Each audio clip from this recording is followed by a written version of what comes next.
Cuando escudriño tu palabra, Señor Jesús, mi Redentor, entonces más profundo entiendo que sin ti yo polvo soy. Iniciamos un estudio de la carta a Primera los Corintios. Están bienvenidos todos. De Pablo, apóstol de Cristo Jesús, por decisión de Dios que lo ha llamado, y de Sóstenes, nuestro hermano, a la iglesia de Dios que está en Cristo, a ustedes que Dios santificó en Cristo Jesús, pues fueron llamados a ser santos con todos aquellos que por todas partes invocan el nombre de Cristo Jesús, Señor nuestro, y de ellos reciban bendición y paz de Dios Padre y de Cristo Jesús, el Señor.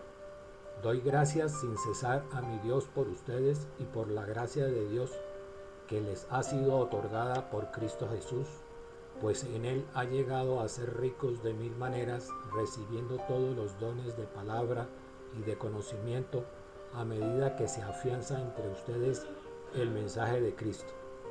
No les falta ningún don espiritual y solo esperan que Cristo Jesús, nuestro Señor, nos sea manifestado. Él los mantendrá firmes hasta el fin, para que estén sin tacha el día en que venga Cristo Jesús, nuestro Señor. Dios es fiel, el que los ha llamado a esta comunión con su Hijo Jesucristo, nuestro Señor. Amén. Palabra de Dios. Palabra de Dios. Te alabamos, Señor. Señor. Muchas gracias, Carlos. Entonces, la primera carta a los Corintios. Tenemos esta introducción. En primer lugar, vamos a leer el libro Hechos de los Apóstoles, versículos del 1 al 2. Y en esa lectura nos va a indicar Lucas, quien escribió Hechos de los Apóstoles, cuándo fue que Pablo llegó a Corinto por primera vez. Y eso es indicativo de cómo comenzó la iglesia de Corinto. Adelante, Nelson, Hechos 18, 1, 2. ¿No? Sí.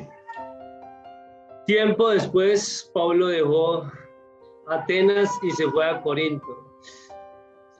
Allí se encontró con un judío llamado Aquila, natural del Ponto, que acababa de llegar de Italia con su esposa Priscila, a consecuencia de un decreto del emperador Claudio, porque todos los judíos habían recibido la orden de abandonar Roma.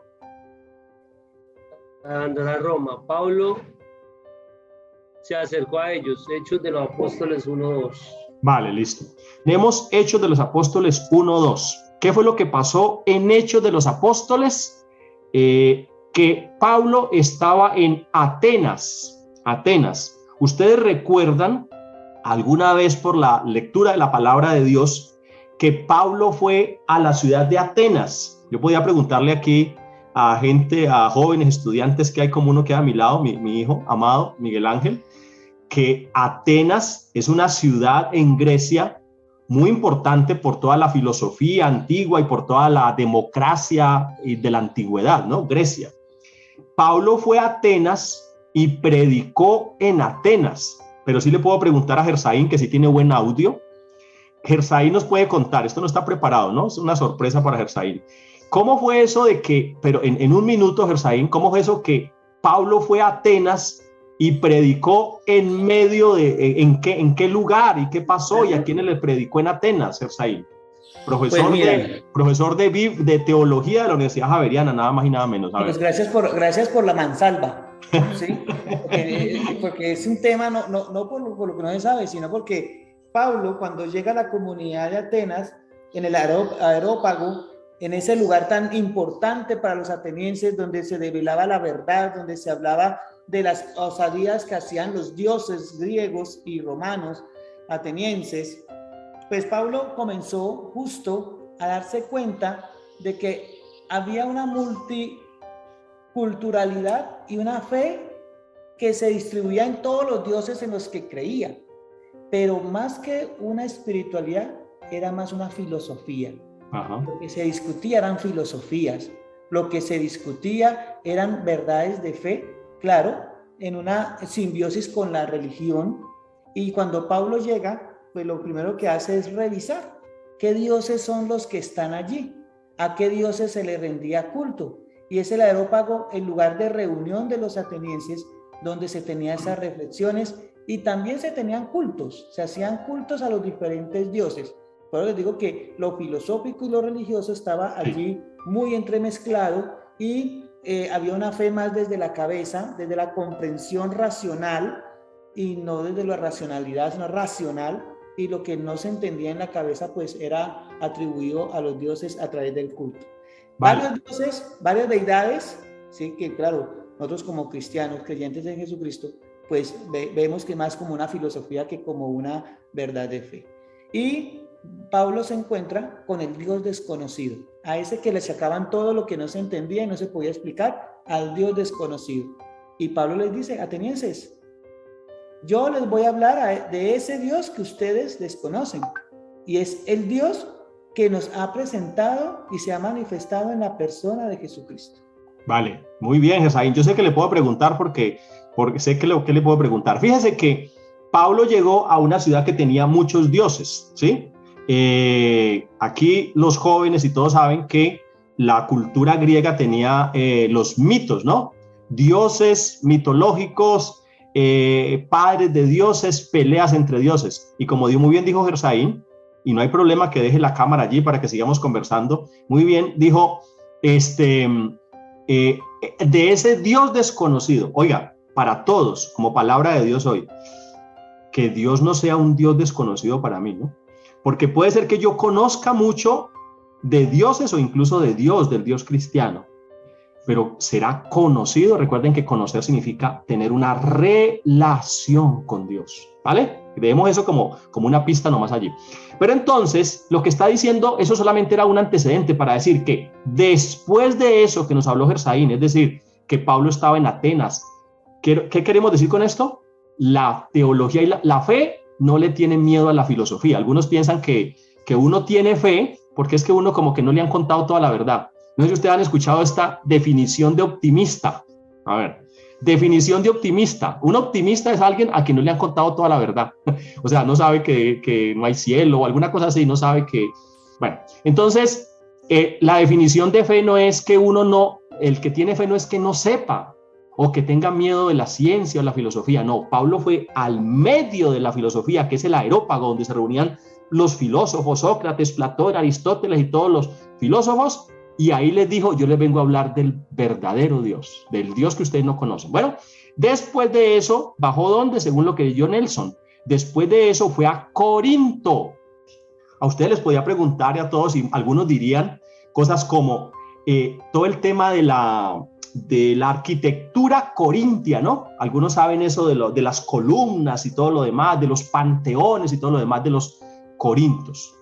Nos adelantamos a cosas que diremos por ahí dentro de 3 meses, no sé cuándo estemos leyendo ese capítulo, no sé cuándo, que había un verbo que se acuñó en el tiempo de Pablo y decía corintiar. O sea, era tan pagana Corintio, que era un puerto y era una ciudad de cosmopolita y todo lo demás, que para todo lo que era paganismo sexual y todo lo demás le decían corintiar, es decir, lo que pasa allá en Corintio, imagínense.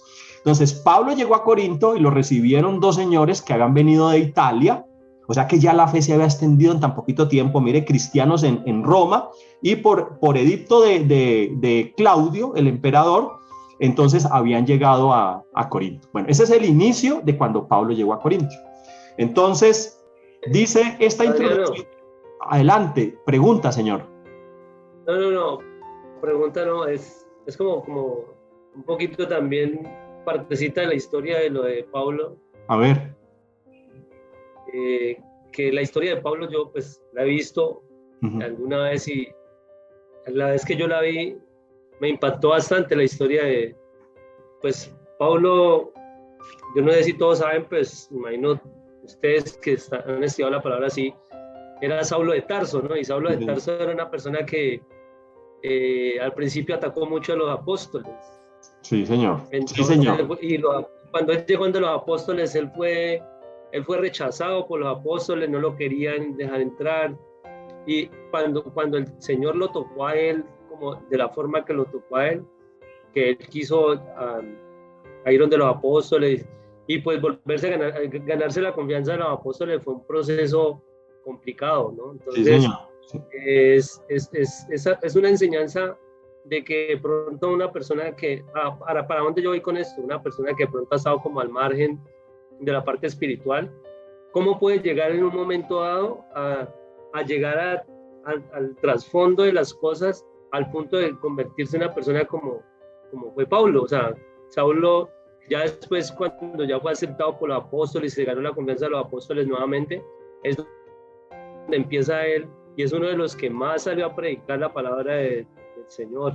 Sí, señor. Y ahí es donde empieza ahí es donde empieza esta historia, pues, donde empieza a irse a predicar a sitios que, como tú lo estabas diciendo ahorita, pues que como increíbles, que en esos sitios ya se había escuchado, pues, como la muerte de Jesús y lo que pasó en la historia de Jesús fue muy sonada en muchos pueblos y fue muy transmitida por muchas culturas. Fíjate, gracias por eso, Nelson. Estamos hablando de Pablo, un perseguidor al que el Señor se le apareció. Cuando tú te encuentras con el Señor, pasa lo que le pasó a Pablo. Muy bien por esa palabra, muy bien. Entonces, carta escrita por el apóstol Pablo a la comunidad cristiana de Corinto. Ojo, clave esto, y para los que están tomando nota, es una carta que se escribe no a todos los ciudadanos de Corinto, ¿sí? Vamos a ir con nuestra palabra hoy hasta las 6:45 como es, no importa hasta dónde lleguemos con esta presentación, ¿listo? Entonces, es escrita por el apóstol Pablo a la comunidad cristiana de Corinto, pero no a todos los de la ciudad de Corinto, ¿vale? Ustedes escuchan por ahí que dicen en la Eucaristía, lectura de la carta del apóstol San Pablo. Por ejemplo, a preguntarle a Ronald, que Ronald puede prender el micrófono, Ronald, y entonces le pregunto a Ronald, cuando estás en la Eucaristía, Ronald, y escuchas que dice lectura incluso tú eres lectora de la parroquia, creo, ¿no? Lectura de la carta del apóstol San Pablo, ¿a quiénes? Dime algunos, Ronald. A Corintio, ajá, a Tesalonicenses. ¿A quién? Isaías. Bueno, Isaías es del Antiguo Testamento, ¿sí? Oiga, a propósito, Ronald, usted tiene un hijo muy juicioso que es Álvaro, ¿no? Entonces Álvaro me puede sentar ahí con usted. Es más, para que le ayude, ¿yo? Claro que sí. Ese Álvaro es tremendo, es tremendo. Yo digo que es un teólogo. Bueno, entonces, lectura de la carta del apóstol San Pablo, ¿a quién? Voy a preguntarle, ¿a quién le pregunto? Por ejemplo, a John. ¿Está por ahí, John? Sí, está con Madeleine. Lectura de la carta del apóstol, ¿a quién? A los tesalonicenses. De Tesalónica, dígame otro. Otro. Sí. Acuerde. No, pues también a los corintios. Los de la ciudad de Corinto. A ver, ¿quién nos dice otro? A ver, ¿quién nos dice? ¿Filipenses? No, eso, Filipenses. Se nota que hay romanos. A los romanos. Es que los de Maús son los que van a misa. No, mejor dicho, estos muchachos, vea, Filipenses de Filipos. Hoy en día queda en Macedonia, ¿no? Bueno, en Macedonia era en esa época también. Y la que dijo nuestro amigo Juan Carlos, romanos, ¿de dónde? De Roma. Pero no son a todo el pueblo romano, no. Es a los cristianos que están en Roma. Efesios, de la ciudad de Éfeso. Muy bien. Entonces sigo acá. En su calidad de fundador de la iglesia corintia, Pablo conocía muy bien la génesis, o sea, el origen, el carácter y la problemática de la comunidad. Esta primera carta es, dentro del Corpus Paulino, la que nos presenta más detalles sobre cómo aplicaba el apóstol sus conceptos teológicos. Por eso la escogimos, ya les voy a contar. Especialmente su cristología y su escatología a los desafíos prácticos que una iglesia, Corinto en este caso concreto, tenía que afrontar. Entonces, les voy a decir eso. Pablo evangelizó a la ciudad, a la gente de Corinto. Si ustedes se leen, tarea para esta semana, leerse lo que sigue en el capítulo 18, para ver ¿Qué fue lo que pasó, cierto? ¿Qué fue lo que pasó después de que Pablo llegó a Corinto y lo recibió una pareja, Priscila y Aquila, ¿sí? Era una pareja cristiana. Y él empezó a ir a la sinagoga, les adelanto, ¿sí? Empezó a ir a la sinagoga y empezó a hablar. Eso lo cuenta San Lucas en el capítulo 18. Y entonces, tiempo después, eso no fue al otro día, Pablo les escribió esta carta, o sea, habían pasado años, y entonces en esa comunidad sucedieron unos problemas como vamos a ver ahora. Y Pablo empezó a hablarles sobre los problemas que estaba pasando allá, y por eso dice aquí esta introducción que tomé de una enciclopedia bíblica, aquí está la nota, Pablo aplica la vida cristiana a esa situación. Por ejemplo, a mí me encanta la carta a los Efesios, y hemos trabajado con ustedes ya carta a los Efesios, en parte. Me encanta Filipenses, qué no decir Colosenses, es mi amor, etcétera. Romanos, no estoy preparado todavía para hacer un curso sobre Romanos porque es muy exigente, no porque no sepa lo que dice Romanos, sino porque exige una madurez en una comunidad cristiana. Bueno, pero la carta a los Corintios es bonita porque toca temas muy prácticos, pero Pablo aplica su teología, y eso lo vamos a empezar a ver, lo van a ver ustedes con nosotros mediante Dios. No importa cuándo se acabe este curso, puede ser en 5 años, eso no importa, lo importante es hacerlo bien, no mentiras, no se asusten. Entonces, vamos aquí a la introducción de la carta y decíamos que leía Gersaín, fue el que se propuso, ¿cierto? Introducción a la carta. Introducción a la carta.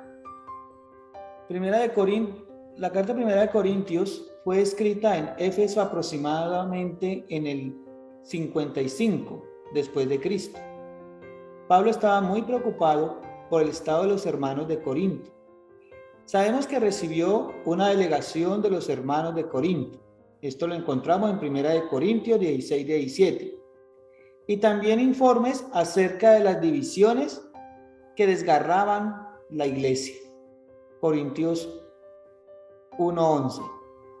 A raíz de la división racial y religiosa que existía en la congregación, creyentes procedentes del judaísmo y del paganismo, el apóstol Pablo elabora en realidad un tratado teológico sobre la unidad de la iglesia fundada en Cristo Jesús por encima de barreras raciales o diferencias de orden y clase social.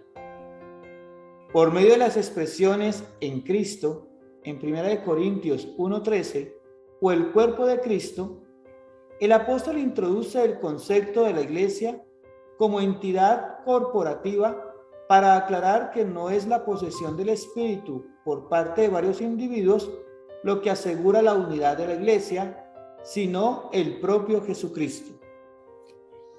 Muchas gracias, Gersaín. Y yo he puesto esta introducción del gran diccionario enciclopédico de la Biblia, del autor Alfonso Ropero, porque pues queremos seguir autores de cabecera. Este va a ser un curso tipo universitario, pero con la característica de lectura comentada de la palabra de Dios para la fe, ¿sí? Y lo saben, que nosotros no hacemos cursos académicos por ser academia solamente, sino para la fe.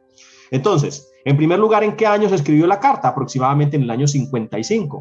Y Pablo estaba muy preocupado por el estado de los hermanos en Corinto. Entonces, habían diferentes situaciones de divisiones, aquí está, divisiones que desgarraban a la iglesia. Ese es uno de los principales elementos que desencadenaron las cartas. Las cartas siempre tienen un motivo, un sentido. Algunas es de, digamos, dar como un cuerpo de doctrina, pero la mayoría de ellas fue por problemas que se presentaban o por alguna necesidad de divulgar alguna o de corregir alguna situación.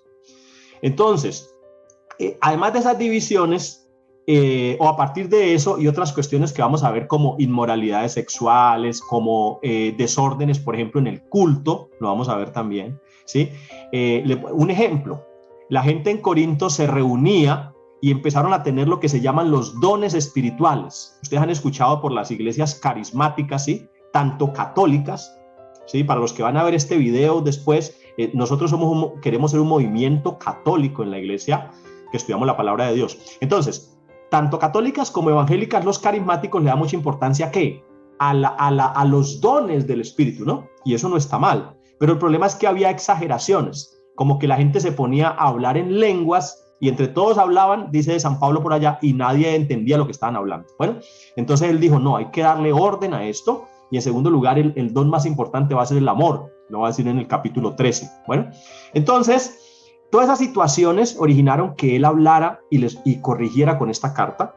De hecho, veremos que hay 2 cartas que quedaron en la Biblia y parece que hubo por lo menos otras 2 cartas más. Bueno, entonces, él habla de la iglesia y por medio y habla de lo corporativo de la iglesia. Los que son aquí empresarios entienden esa palabra y los que trabajan todo el mundo comercial entienden lo que se llama corporativo, ¿cierto? Entonces es una imagen de cuerpo, de organización, y esa organización es el cuerpo de Cristo. O sea que aquí va a salir, en la carta a los Corintios, va a salir la noción teológica de cuerpo de Cristo.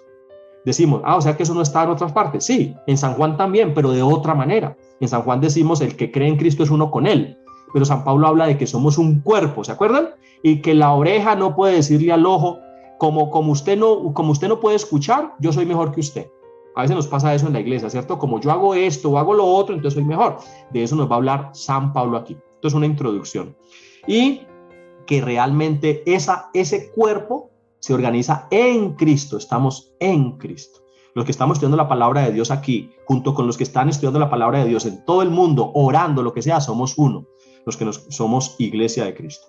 Entonces, vamos a continuar con la introducción y aquí vamos a ver un mapa. Yo les dije que les presentaba este mapa.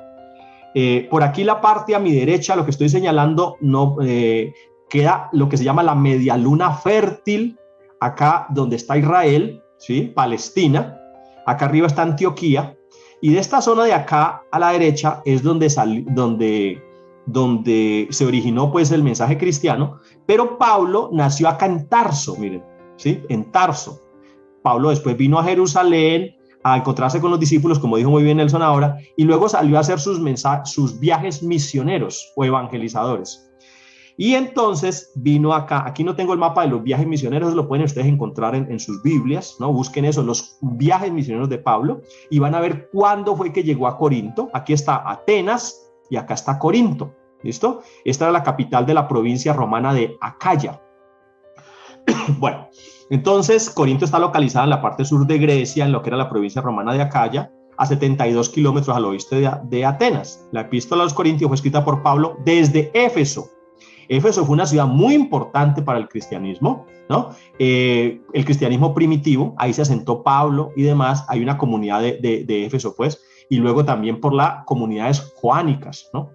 Bueno, entonces, y de un año después de haberse establecido la iglesia de Corinto. Les decía, primero se organizó la iglesia y después les escribió él la carta. Bueno. Ok. De Pablo, apóstol de Cristo Jesús, por decisión de Dios que lo ha llamado, y de Sóstenes, nuestro hermano, a la iglesia de Dios que está en Corinto. Eso. Entonces, la primera parte, lo que está en rojo es como una pequeña nota aclaratoria. Las cartas casi siempre comienzan así. Les recomiendo que vayan a su Biblia, también como tarea esta semana, y vean el inicio de las cartas. Van a ver las que son de Pablo, van a ver las que no son de Pablo. Ya llevamos 2 tareas, ¿no? La primera tarea, ¿cuál es? Buscar el capítulo 18 de Lucas, donde se cuenta cómo llegó a Corinto, ¿no? Y la segunda tarea es mirar esta semana cómo comienzan las cartas, los inicios, por lo menos primeros versículos. Siempre dice, Pablo, apóstol de Cristo. Bueno, se va variando los intereses, ¿no? De lo que él quiere hablar. Pero en este caso, Pablo, apóstol de Cristo Jesús, por decisión, o sea, por llamado de Dios, por vocación, Dios que lo ha llamado, y de Sóstenes nuestro hermano. Esto de decisión también es voluntad en otras Biblias, ¿no? Por voluntad de Dios, y de Sóstenes nuestro hermano a la iglesia de Dios que está en Corinto. Cuando digo otras Biblias, para los que sean nuevos con nosotros, no es que exista Biblias distintas realmente, sino versiones distintas, o sea, traducciones distintas. Entonces, ¿qué está diciendo? Apóstol es un siervo de Dios escogido para ser depositario de la verdad cristiana del nuevo pacto. Ojo, eso no está puesto allí como una definición, como para pasar de largo, no. Vamos a detenernos. Siervo de Dios. Queremos nosotros ser siervo de Dios. Primero queremos ser cristianos verdaderos, ¿no? ¿Vamos todos ahí o no? Queremos ser cristianos verdaderos, ¿cierto? después de que sean los verdaderos, uno dice, bueno, yo soy un cristiano, soy un siervo del Señor, o sea, estoy a su servicio. ¿Por qué? Porque le llamo Señor. Si le llamo Señor es porque Él es mi amo, mi Señor. Uno le llama Señor como un apodo allí, no, es algo verdadero. Y tengo que preguntarme si Él es mi Señor o no, de verdad, o sea, si me estoy entregando a Él como mi Señor. Y entonces, cuando Él es mi Señor, yo soy su siervo. Ahora, de entre los siervos de Dios, atención, Dios escoge unos, ¿para qué? Para ser depositarios de la verdad cristiana del nuevo pacto. Es decir, alguien que tiene esa verdad y la va a transmitir a otros. Aquí están personas llamadas para eso también. En su corazón sabrán, ¿cierto? ¿Quiénes han sido llamadas para anunciar su palabra? La pregunta es, amigos de Casa Amor aquí, ¿y cómo está ese llamado? ¿Sí? ¿Cómo está el llamado al Señor? Ah, pero es que yo no... Algunos podrán decir lo que están, no, yo no puedo predicar así como Adriano hace. No, usted predica a su estilo. Pero si usted tiene un llamado para el Señor, entonces mire, ahora, cuando tenemos un llamado tenemos que prepararnos, ¿cierto? Prepararnos. Uno no va a anunciar la palabra de Dios si no la conoce. Hay que conocer la palabra de Dios, hay que estudiarla. Por eso estamos, ¿a qué horas? A las 5 de la mañana todos los días haciendo lección divina, ¿sí? Cuando algunos apenas están pensando levantarse, ya nosotros estamos... Pero ojo, eso no es que seamos más o menos, ¿no? Porque si nos hacemos religiosos con eso, perdemos, ¿no? No es que el que se levanta a las 5 ya llegó al cielo, no. Simplemente que uno tiene la necesidad de orar, así como los sacerdotes, los religiosos que hacen las laudes y demás. Entonces, nosotros tenemos la necesidad de orar y estamos leyendo la carta a San Juan, ¿no? La primera carta a San Juan. Entonces, con eso usted se está preparando y al prepararse usted puede compartir la palabra luego. Eso es ser apóstol, misionero. Aunque en el Nuevo Testamento los apóstoles con nombre propio eran 12. Y refiriéndolo a lo que nos dijo Nelson ahora, que estuvo bien, entonces Pablo sintió que él, como se encontró con Cristo, el Señor lo llamaba a ser apóstol. Y luego el Nuevo Testamento también nos habla de otros apóstoles, ¿no? Silas y otros. Entonces, en la Iglesia Católica se dice que los obispos son sucesores de los apóstoles. Pero en últimas, todo cristiano está llamado a ser apóstol y misionero, evangelizador. Bueno, vamos, Madeleine, con lo que sigue. A ustedes. A ustedes que Dios santificó en Cristo Jesús, pues fueron llamados a ser santos. Bueno, vamos aquí con un tema que hemos tratado en estos encuentros con la palabra. Ojo, atención. ¿Cuál es la palabra que se repite ahí? Dios los santificó y fueron llamados ¿a qué? A ser santos. ¿Quién nos explica eso? No lo vamos a hacer aquí, es una pregunta retórica, pero van pensando si ustedes lo podrían explicar. Él nos santificó. Los que nos unimos a Cristo, ¿sí? Santos, aquí lo voy a decir en rojo, la iglesia se componía de santos, o sea, personas santificadas, es decir, creyentes quien por haber puesto su fe en Cristo Jesús se hayan separado del mundo para dedicarse al servicio de Dios. Ojo, entendamos eso, ¿no? Entendámoslo. Los creyentes que han puesto su fe en Cristo y le han dicho, Señor, yo te recibo, ¿se acuerdan? Mira que estoy a la puerta y llamo. ¿Se acuerdan los de Casa Amor? Mira que estoy a la puerta y llamo. Eso fue el primer curso que hicimos con la Universidad Javeriana. Si alguno me oye, ¿qué? Entraré a él y cenaré con él. Y usted le dijo, Señor, yo te he recibido. No porque me bauticé y estoy bautizado en tal parroquia, no, sino que ahora yo quiero tomarme en serio la fe. Bueno, si usted lo ha hecho, seguramente así somos todos, muy en serio, usted se ha separado para Cristo y entonces se haya separado del mundo. Alguien dirá, ¿separado del mundo? ¿Cómo así? O sea, que usted se fue a vivir a una vereda por allá, lejos de todo el mundo. No. Espiritualmente, lo dijimos ahora 8 días, usted tiene que sentir que usted en algo es distinto al mundo, porque si no, entonces no está separado del mundo. Entonces, Cristo lo ha santificado, ¿sí? Y eso se llama santidad posicional, es decir, en el baño regenerador del bautismo, en la muerte y resurrección de Cristo, Cristo nos ha santificado. ¿Usted tiene miedo de decir eso? Pues si tiene miedo todavía tiene que leer más la palabra de Dios. No, diga, Cristo me ha santificado, Cristo me ha hecho santo. ¿Y por qué es que tenemos miedo? Porque usted dice, ay, es que yo todavía no soy santo, no soy santa. Ah, es que esa es la segunda verdad. Mire, Cristo nos santificó, pero estamos llamados a ser santos. ¿En qué sentido? En que en la vida, hasta el último segundo de la muerte, vamos a estar santificándonos. Como todos los seres humanos en la tierra, excepto Cristo, todos los seres humanos, así los adoremos, les recemos, lo que sea, todos se han estado santificando. Bueno, entonces esa es, en un momento, Nelson, yo termino el bloque y ahí participamos, ¿listo? Entonces, esa santidad, de santidad posicional, significa estar en Cristo. Y anoten esa frase para San Pablo. ¿Qué significa para San Pablo estar en Cristo? Póngaselo usted como pregunta para todo el curso y verá. Porque San Pablo nos va a decir en la carta a los Corintios lo que es estar en Cristo. Cuando yo estoy en Cristo es porque yo tomo conciencia de mi fe en Cristo y he recibido la santidad, aunque mi santidad se va dando procesualmente. Vamos con el siguiente versículo y ahora hacemos los comentarios. Al final vamos a tener preguntas y apuntes. ¿Listo? Para todos. Madeleine, ¿no les falta? No les falta ningún don espiritual y solo esperan que Cristo Jesús nuestro Señor nos sea manifestado.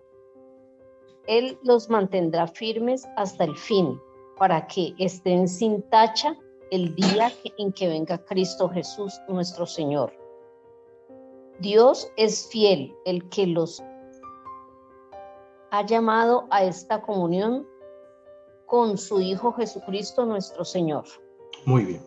Entonces, vamos a tener estos 4 minutos para terminar esta pantalla, ¿listo? Y vamos a terminar muy bien. Luego tenemos un momento de comentarios, avisos parroquiales y terminamos a las 7. ¿Listos? Para que no se me van a dormir, por favor, en lo que falta. Atención. Entonces tenemos 3 punticos que hemos puesto aquí en este punto.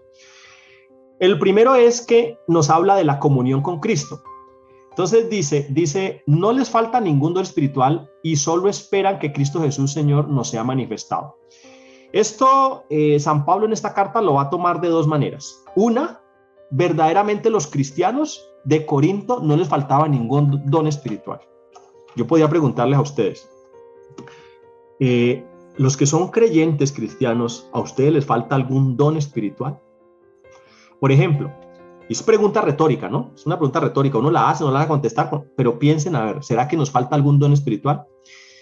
Si vamos al encuentro Casamor, que se llama, el retiro Casamor, que se llama el diseño original, ¿sí? Mediante Dios en marzo, estamos cuadrando la fecha para tener el primer retiro, que vamos a invitar a todos los que participen en Casamor, ¿sí? Para que tengamos tiempo de prepararlo bien. Resulta que en ese retiro de diseño original se dice lo siguiente: Él nos llamó ¿desde cuándo? ¿Quién se acuerda los del diseño original? Él nos llamó ¿desde cuándo? Él nos eligió ¿desde cuándo? Vamos a ver si es que alguien fue a ese retiro. O le quitamos el carro. Desde el origen del mundo. Ah, Gersaín estuvo en ese retiro. Desde antes de la fundación del mundo. ¿Y para qué nos eligió? Para ser santos e irreprochables ante Él en el amor. Pero antes de eso, Él dijo, Él nos ha bendecido en el cielo, ¿con qué?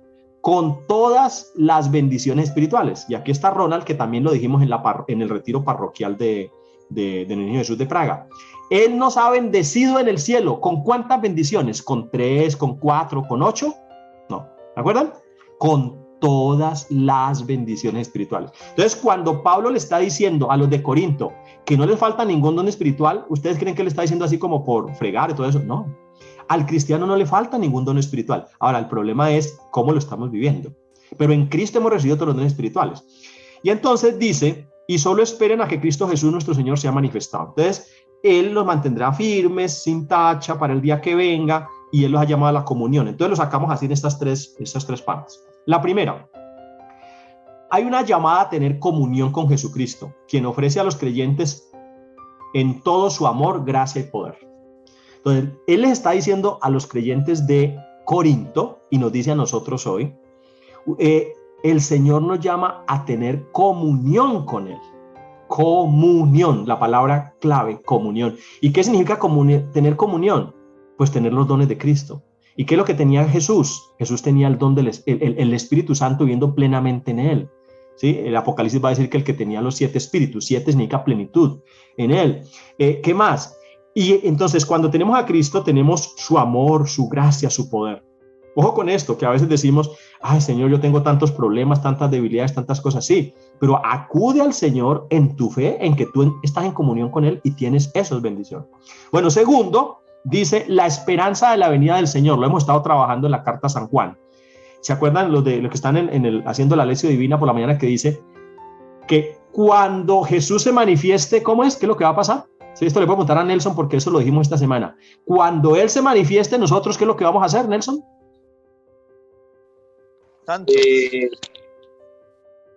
Cuando Él se manifieste, no, pues nosotros... No, Corchay. ¿Quién más? Otra persona, Juan. ¿Qué es lo que va a pasar? Vamos a ser santos. Ah, pero otra cosa que está diciendo acá. Cuando Él se manifieste, nosotros, ¿qué? Lo dijimos. ¿Lo veremos qué? ¿Cómo? ¿Lo veremos cómo?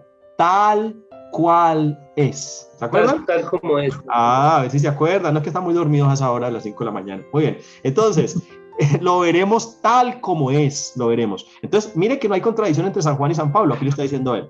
Entonces, la esperanza, esa es la manifestación. ¿Y cuál es la palabra en griego para esa manifestación? Apocalipsis. Apocalipsis es la revelación, la manifestación del Señor, que quitará el velo. ¿Qué es revelar?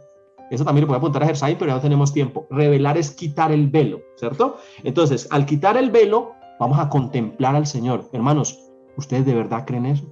Porque es que si uno cree en eso, ¿cómo viviría uno todos los días? Uno diría, como dice San Agustín, vea, un segundo menos, más cerca de la muerte. Otro segundo menos. ¿Sabe qué dice San Agustín? Que nosotros somos seres murientes. Somos seres vivientes, ¿cierto? Ustedes saben que nosotros somos seres terminales. Todos estamos terminando, vea. Mire, cuando baje la mano, un segundo más, terminal. Bajo la mano, otro segundo más cerca. ¡Uy! Se acerca la muerte, vea. Vea, otro segundo más. ¿Se dan cuenta? Ya nos acercamos 5 segundos más a la muerte. Entonces, pero uno tenía que estar ansioso de eso, porque yo voy a ver al Señor. Si usted no está ansioso de eso, de pronto es porque hay que revisar mi vida de fe. ¿Listo? Y la tercera dice, la perfección futura del creyente. ¿Cuál va a ser? El futuro del creyente no depende de los vaivenes de su entusiasmo. Una vez dice, ay, es que yo el año pasado tuve como unos meses en que era... Sí nos pasa eso, porque las emociones funcionan así. A mí me pasa. Más tiempo más cerca del Señor. Otros dicen, o su celo. Uy, vea, ahora sí me recé 3 rosarios al día y ahora sí. No, eso no depende del celo, no depende de su entusiasmo, no sé que un día esté más alegre, otro día más triste, no. Si usted es creyente verdaderamente, eso depende del propósito de Dios. ¿Y cuál fue el propósito de Dios? Ya ustedes lo han visto con nosotros. Nos eligió desde antes de la fundación del mundo para ser santos y irreprochables ante Él, adoptarnos como sus hijos. El Señor nos ve como sus hijos, entonces somos sus hijos adoptivos. Vamos a terminar, como dijimos, orando con eso, ¿sí? Y acá al último está oremos. Pero la diapositiva anterior la vamos a ver en la siguiente. ¿Listo? Entonces dice en la oración que le presentemos al Señor esto. Por ejemplo, piensen en esto, hermanos, para orar. La iglesia es un pueblo santo, ¿sí? Entonces yo soy miembro de un pueblo santo. Eso debería quedarnos una gran alegría, ¿verdad? Vamos a orar por eso. ¿Qué más nos ha dicho el Señor hoy? Que Él nos da su gracia, que nos invita a la comunión, que Él nos ha elegido, ¿cierto? Para que seamos santos, que tenemos los dones espirituales, que nos da gracia y paz, que eso fue la parte que no estudiamos aún. Bueno, entonces, ¿qué será eso de la gracia y la paz y todo lo demás? Vamos a orar. Padre, gracias, porque hoy has estado tú con tu Hijo y con el Espíritu Santo en esta comunidad. Señor, sabes que en nuestro corazón hoy tú pones, por lo menos en el mío, que no hay ninguna duda de que tú nos has llamado para esto. Para esto he nacido, dijo Jesús, y para esto hemos nacido nosotros, para anunciar tu palabra. Señor, en este inicio del estudio de la carta a los Corintios, te pedimos que sea tu Espíritu Santo el que guíe a cada hermano, a cada hermana, a cada persona de la Universidad Javeriana o de los que lleguen a estudiar este curso, y que seas tú el que protagoniza con tu Santo Espíritu lo que nuestros medios quieren hacer con nuestro esfuerzo. Con tu Santo Espíritu tú conviertes a cada uno en su corazón. Padre, te pido por mis hermanos y hermanas, por la salud de los que hoy nos acompañan, por Lady y su familia en el COVID, por los que han salido, por las situaciones de este país nuestro en medio de la violencia, de las elecciones presidenciales, para que nosotros nos encontremos contigo. Te pido por Madeleine, Señor, oramos por su salud, Padre, porque tú en Cristo eres poderoso para darnos el bienestar que nos ha prometido. Por Cristo Jesús, que hoy reina por los siglos de los siglos. Amén. Amén.